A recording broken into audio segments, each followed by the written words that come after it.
اور آپ کے خلیفہ بلا فصل ہیں۔ یزید کے پاس جو پاورفل ہوتا ہے اسلام میں حاکم اسی کو کہتے ہیں۔ اس لیے بھائی جو بھی ہے اچھا برے کی بات ہی نہیں ہے۔ یا کل سے شراب جو ہے وہ حلال میں کر رہا ہوں۔ دیکھیں ترکیہ میں، سعودیہ میں شراب خانے بھی بن رہے ہیں۔ کرب و بلا کے میدان میں بے دردی سے شہید کر دیا گیا۔ مسلمانوں پر فلسطین میں ظلم ہو رہا ہے، اس لیے کہ وہ خود ایک سپر پاور کے تابع ہیں، مظلوموں کی حمایت میں ظالم کے ساتھ ٹکرا رہے ہیں۔ بنیادی دو بڑے فرقے دین اسلام میں پائے جاتے ہیں، ایک مکتب اہل بیت جسے اہل تشیع کہتے ہیں، اور دوسرا مکتب اہل سنت والجماعت۔ یہ دو بڑے فرقے ہیں۔ اب ان میں بنیادی اختلاف کیا ہے اور اس اختلاف کی ابتدا کب اور کہاں سے شروع ہوئی؟ تو نبی اکرم صلی اللہ علیہ وآلہ وسلم کے وصال کے بعد مکتب اہل بیت کا یہ ماننا ہے کہ نبی اکرم صلی اللہ علیہ وآلہ وسلم کے بعد آپ نے حضرت علی ابن ابی طالب کو اپنا جانشین، اپنا وصی، اپنا وزیر مقرر فرمایا، جس کے لیے مکتب اہل بیت اس حوالے سے بہت سارے دلائل پیش کرتے ہیں، جس میں قرآن کی آیات، احادیث پیغمبر اور بہت ساری روایات دلائل کے طور پر پیش کی جاتی ہیں۔ تو اہل تشیع کا ماننا یہ ہے کہ نبی اکرم صلی اللہ علیہ وآلہ وسلم کے بعد آپ کے جانشین اور آپ کے وصی حضرت علی ابن ابی طالب، اور پھر ان کی اطرت اور ان کی اہل بیت ہے، جس میں آخری حضرت امام مہدی علیہ السلام ہیں۔ اس کے علاوہ مکتب اہل بیت کا یہ ماننا بھی ہے کہ نبی اکرم صلی اللہ علیہ وآلہ وسلم کے وصی کے لیے، آپ کے وزیر کے لیے، آپ کے نائب کے لیے ظاہری حکومت کا ہونا ضروری نہیں ہے۔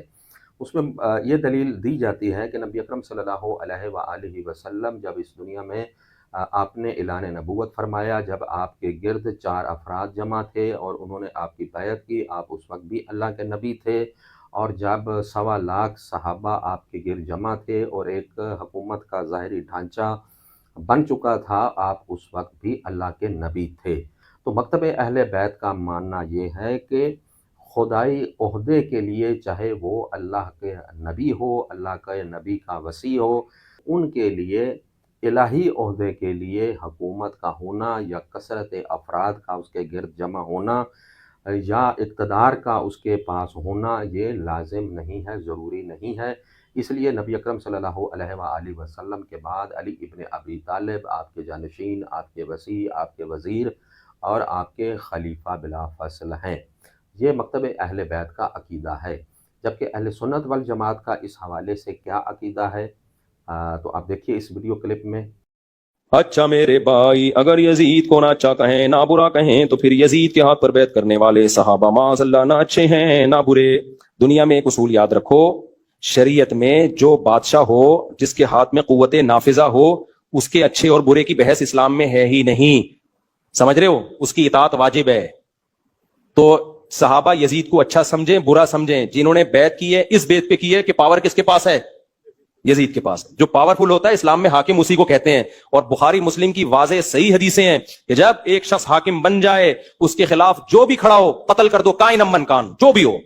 اسلام میں اتحاد کی بڑی ویلیو ہے۔ یہ جو ہم دیکھتے ہیں نا کہ فلاں حاکم بہت نیک ہے، فلاں بہت برا ہے، اس کا کرنا کیا ہے؟ نیک اور برے کا ہے تو ہے، چاہے اچھا ہو چاہے برا ہو، اس کے خلاف بغاوت نہیں کر سکتے آپ۔ ملک میں انارکی پھیلے گی، اسٹیٹ 2 ٹکڑوں میں تقسیم ہو جائے گی، لوگوں کا خون بہے گا۔ تو جن صحابہ نے یزید کے ہاتھ پہ بیعت کی، انہیں اس سے بحث ہی نہیں تھی کہ یہ نیک ہے یہ کیا ہے، فاسق ہے۔ انہوں نے کہا پاورفل ہے، بیعت نہیں کرو گے تو بغاوت کے جرم میں قتل کر دے گا، اور اسلامی پھر جو بغاوت کے لیے اٹھیں گے تو اسلامی حکومت ڈیوائیڈ ہو جائے گی، اس سے مسلمانوں کا خون بہے گا۔ اس لیے بھائی جو بھی ہے اچھا برے کی بات ہی نہیں ہے۔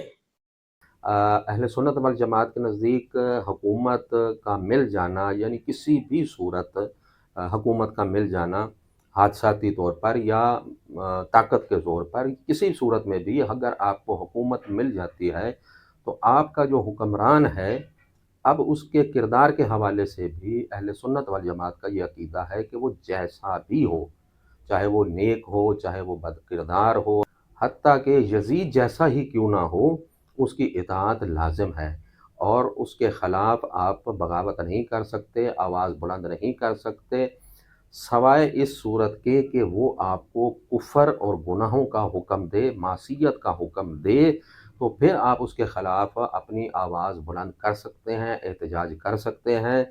اب کسی حکمران کو، آج کے حکمرانوں کو دیکھ لیں، کسی کو کیا ضرورت پڑی ہے کہ وہ حکم دے کہ یہ کل سے کوئی نماز نہیں پڑھے گا، یا کل سے شراب جو ہے وہ حلال میں کر رہا ہوں۔ اب یہاں پر مکتب اہل بیت کا یہ نظریہ ہے، ظالم کے خلاف آپ نے قیام بھی کرنا ہے، اس کے خلاف آواز بھی بلند کرنی ہے، وہ ظالم چاہے تو حکمران ہی کیوں نہ ہو۔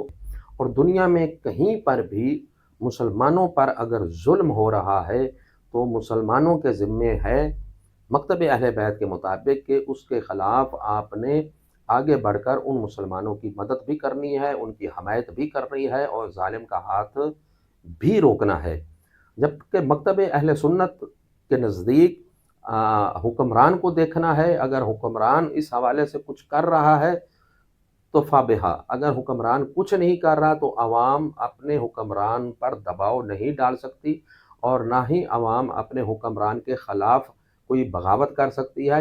اب دیکھیں ترکیہ میں، سعودیہ میں شراب خانے بھی بن رہے ہیں، مساج سینٹر بھی بن رہے ہیں، بین الاقوامی سطح کے جو گلوکار ہیں، فنکار ہیں، ڈانسر ہیں، وہ وہاں پہ آ کے ناچ رہے ہیں، فیسٹیول باقاعدہ ہو رہے ہیں۔ تو یہ دو بنیادی فرق ہیں اہل تشیع میں اور اہل سنت میں۔ اہل تشیع کا ماننا یہ ہے کہ حکمران اگر ظالم ہو تو اس کے خلاف آواز آپ نے بلند کرنی ہے اور اس کے خلاف قیام کرنا ہے، اور یہی حضرت امام حسین علیہ السلام نے وقت کے ظالم اور جابر حکمران کے خلاف قیام کیا، چاہے کسی نے آپ کا ساتھ دیا یا نہیں دیا۔ اور مکتب اہل بیت کے مطابق ظالم حکمران جو شریعت کو پامال کر رہا ہو اس کے خلاف آواز بلند کرنا اور ظالم کے خلاف قیام کرنا، یہ مکتب اہل بیت میں شامل ہے۔ اور اسی بنا پر امام حسین علیہ السلام نے یزید جیسے فاسق اور فاجر کے خلاف قیام فرمایا، لیکن باقی اس وقت مسلمانوں کی اکثریت اسی عقیدے پر تھی کہ حکمران جیسا بھی ہو اس کے خلاف بغاوت نہیں کرنی اور اس کے خلاف قیام نہیں کرنا۔ یہی سبب ہے کہ امام حسین علیہ السلام اپنے چند اصحاب کے ساتھ یزید کے مقابلے پر آپ نے قیام فرمایا، اور وہ کربلا کا عظیم سانحہ پیش آیا، اور نبی اکرم صلی اللہ علیہ وآلہ وسلم کی اہل بیت کو کرب و بلا کے میدان میں بے دردی سے شہید کر دیا گیا۔ اور باقی مسلمانوں کا چونکہ یہ عقیدہ تھا کہ حکمران جیسا بھی ہو اس کے خلاف آواز بلند نہیں کرنی اور اس ظالم کے خلاف قیام نہیں کرنا، اور اسی سبب کے تحت امام حسین علیہ السلام کرب و بلا کے میدان میں اپنے چند اصحاب و انصار کے ساتھ آپ نے قیام فرمایا، اور رہتی دنیا تک آپ کا پیغام یہ ہے کہ ظالم کے خلاف آواز بلند کرنا، ظالم کے خلاف قیام کرنا، یہ عین دین ہے۔ اور یہی سبب ہے کہ آج کے معاشرے میں آپ دیکھیں کہ مسلمانوں پر فلسطین میں ظلم ہو رہا ہے، اور 56 اسلامی ممالک ہیں، لیکن چونکہ ان کے حکمران اس حوالے سے کچھ نہیں کر رہے، اور وہ حکمران کچھ کر بھی نہیں سکتے، اس لیے کہ وہ خود ایک سپر پاور کے تابع ہیں، وہ سپر پاور کی طرف دیکھ رہے ہیں، تو ان کی منشا کے مطابق جو مسلمان 56 ممالک کے مسلمان حکمران ہیں وہ اس سبب سے خاموش ہیں۔ البتہ مکتب اہل بیت کے زیر سایہ جن جن اسلامی ممالک میں حکومتیں قائم ہیں، چاہے وہ یمن ہو، لبنان ہو، عراق ہو یا ایران ہو، یہ آج بھی اسی طرح کربلا والوں کی طرح مظلوموں کی حمایت میں ظالم کے ساتھ ٹکرا رہے ہیں، اور باقی شاید اسی لیے خاموش ہیں کہ ان کے حکمران خاموش ہیں۔ اور جنہوں نے دین اسلام اہل بیت سے لیا ہے اور کربلا والوں سے لیا ہے، وہ آج بھی ظالم کے ساتھ ٹکرا رہے ہیں۔ اس کے بارے میں آپ کی کیا رائے ہے؟ ضرور آگاہ کیجیے گا۔ ملتے ہیں انشاءاللہ اگلی ویڈیو میں، تب تک کے لیے اجازت دیجیے۔ خدا حافظ۔